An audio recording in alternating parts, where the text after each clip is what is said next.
Bueno, buenas tardes a todos o buenos días según vayáis a ver esta presentación. En primer lugar, quiero agradecer a la dirección de la factoría y a los patrocinadores de esta sesión, bueno, pues que hayan pensado en mí para presentaros esta sesión, ¿no? Que lleva por título de los ensayos clínicos a la vida real en la leucemia linfática crónica. Este sería mi conflicto de intereses. Y bueno, ¿por qué es importante, ¿no?, esa evidencia en vida real? Pues porque los datos que tenemos en los ensayos clínicos se suele hacer, como podemos apreciar en el gráfico o en la fotografía, ¿no?, el dibujo de la izquierda, en pacientes que son muy homogéneos, son pacientes muy controlados a lo largo de todo ese ensayo clínico. ¿Y qué es lo que nos encontramos, ¿no?, en nuestra vida real? Pues nos encontramos con pacientes, como aparece en el dibujo de la derecha, mucho más heterogéneos, mucho más diferentes entre sí, con edades variadas, que a veces, bueno, pues están incluidas en esos estudios en ensayos clínicos y a veces no están incluidos, por ejemplo, la población pediátrica, ¿no?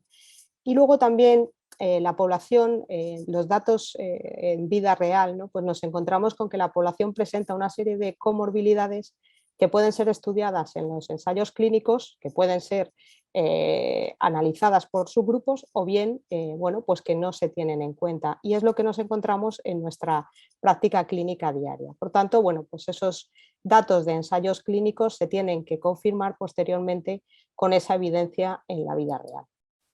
Como todos sabéis, bueno, pues los ensayos clínicos, tanto las fases 1, 2 y 3 y los estudios preclínicos, nos proporcionan una serie de evidencias, ¿no?, y principalmente basadas en eficacia clínica y en seguridad. Posteriormente, una vez que se le ha aprobado por parte de las agencias reguladoras ese fármaco, pues bueno, se llevan a cabo otra serie de estudios, lo que llamamos los estudios en vida real, que nos proporcionan mucho más evidencia que los ensayos clínicos. Aquí podemos hacer estudios de seguridad, estudios observacionales, ensayos pragmáticos.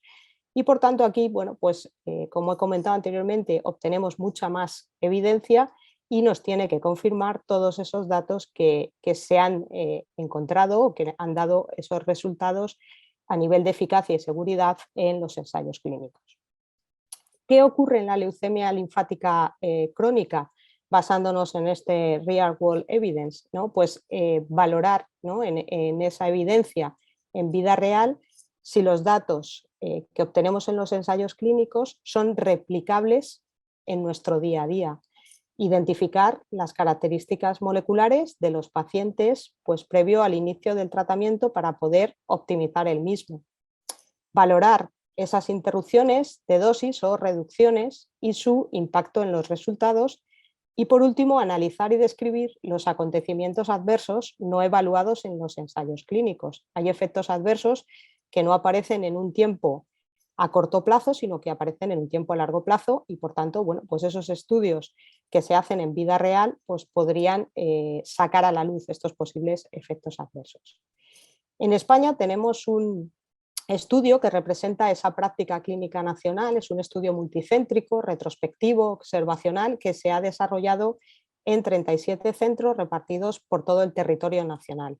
El número de pacientes incluidos es de 269 y resaltar, bueno, pues que aproximadamente un 31% se utiliza el ibrutinib en una primera línea y el 68% en líneas posteriores. Este estudio lo que va a evaluar es esa evidencia, ¿no?, esos datos en vida real del uso del ibrutinib en leucemia linfática crónica. La monitorización se lleva a cabo de manera central por un CRO y es un estudio que se ha hecho en el periodo que comprende desde enero de 2016 a enero del 2019 y en el cual bueno, pues el ibrutinib se utiliza en una primera línea en pacientes de alto riesgo y también en pacientes refractarios o en recaída, como hemos comentado en ese diagnóstico de leucemia linfática crónica.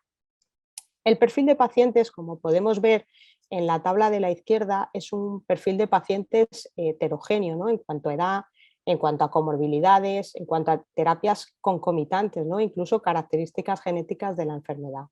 El 74% de los pacientes en los cuales, bueno, pues se ha basado el estudio presentan enfermedad de alto riesgo. y hay un porcentaje de pacientes bastante elevado con una patología de base, con una comorbilidad cardiovascular, aproximadamente un 55%, de los cuales la hipertensión arterial es la que supone el 47,6% de los pacientes incluidos en este estudio, también dislipemia, diabetes y fibrilación auricular. Por tanto, bueno, pues estas comorbilidades asociadas hace que los pacientes lleven tratamientos concomitantes, como puede ser antihipertensivos en el 41% de los pacientes, antiagregantes en el 12% aproximadamente y anticoagulantes en el 7,8%. En cuanto a los resultados de este estudio, con una mediana de seguimiento de 19,2 meses, en los cuales bueno, pues hay pacientes a los que ese seguimiento puede llegar hasta 40 meses, pues no se ha alcanzado ni la supervivencia libre de progresión, la mediana no se ha alcanzado, como se puede ver en la tabla de la izquierda, ni se ha alcanzado tampoco la supervivencia global. Aproximadamente en el momento de corte, un 83% de los pacientes continuaban tratamiento con ibrutinib.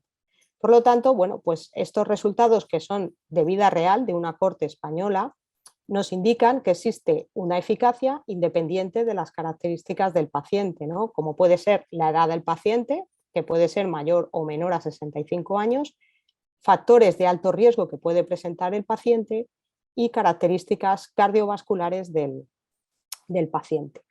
Esto se refleja en esta tabla, donde tanto la mediana de supervivencia libre de progresión como la supervivencia global pues no se alcanzó, ¿no? En este estudio, independientemente de si el paciente presentaba alguna comorbilidad cardiovascular previo a ese inicio de ibrutinib.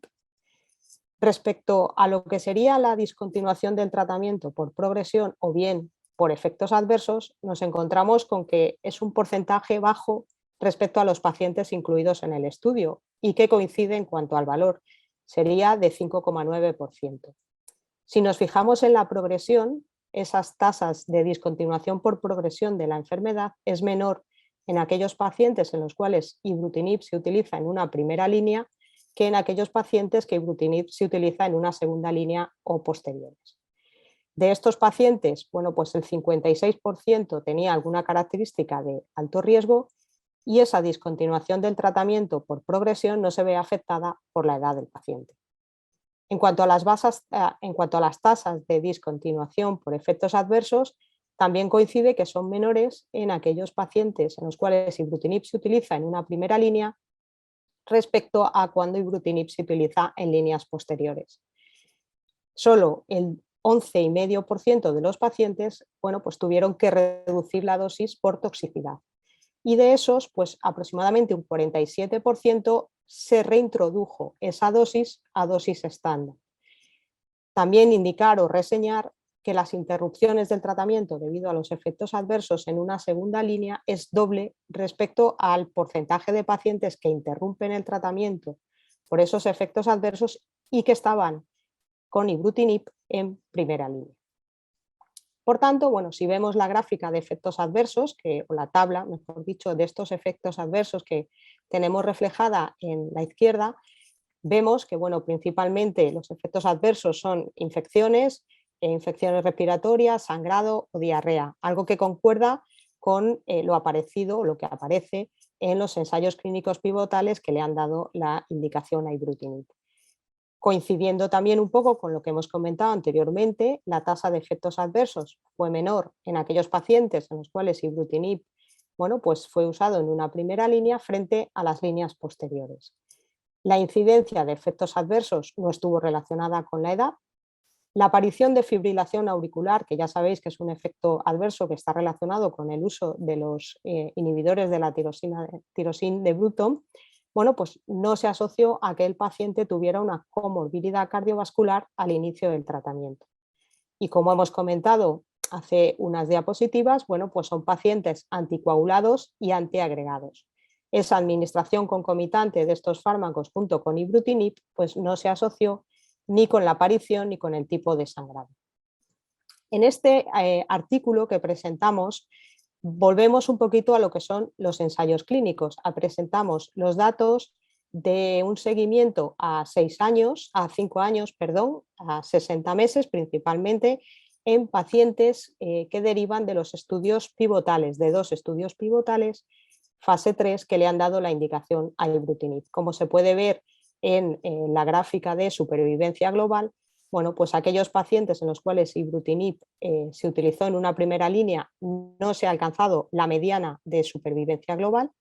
En esos 5 años el 83% de los pacientes continuaban con el tratamiento y en líneas posteriores, como podemos ver, bueno, pues el porcentaje de pacientes que continuaban en tratamiento disminuye. Por tanto, bueno, pues estos autores, una de las conclusiones que aparecen en este artículo es que la observación de la eficacia de líneas de tratamiento más temprana, como algo que, bueno, pues que no resulta inesperado, aporta una evidencia, digamos, en contra de determinadas estrategias de reservar tratamientos eficaces, ¿no?, para situaciones posteriores. Y en cuanto a la modificación de dosis, debido, bueno, por ejemplo, a la neutropenia, bueno, pues fue más frecuente en aquellos pacientes que habían recibido líneas anteriores, posiblemente como consecuencia de la toxicidad acumulada de los tratamientos mielosupresores previos. Asimismo, indicaban que abandonos y reducciones de dosis debidos a fibrilación auricular o infecciones fueron escasas. Como comento, esto sería un estudio de seguimiento de los pacientes que vienen del ensayo clínico y es los valores que podríamos esperar en nuestra corte española cuando alcancemos esta mediana de seguimiento de 60 meses. Por tanto, como conclusiones, pues la evidencia en los ensayos clínicos en eficacia y seguridad deben ser confirmados por los estudios en vida real, por lo que resulta de vital importancia la obtención de estos últimos.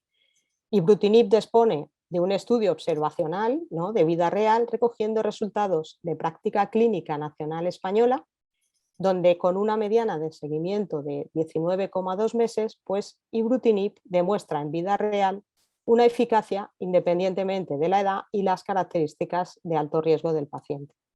Como hemos dicho, la mediana de supervivencia libre de progresión y de supervivencia global no se ha alcanzado todavía en este estudio, independientemente de si el paciente presenta alguna comorbilidad cardiovascular previa al inicio de ibrutinib. Existen en este estudio unas bajas tasas de discontinuaciones de tratamiento, tanto por progresión como por efectos adversos. Y muchas gracias a todos.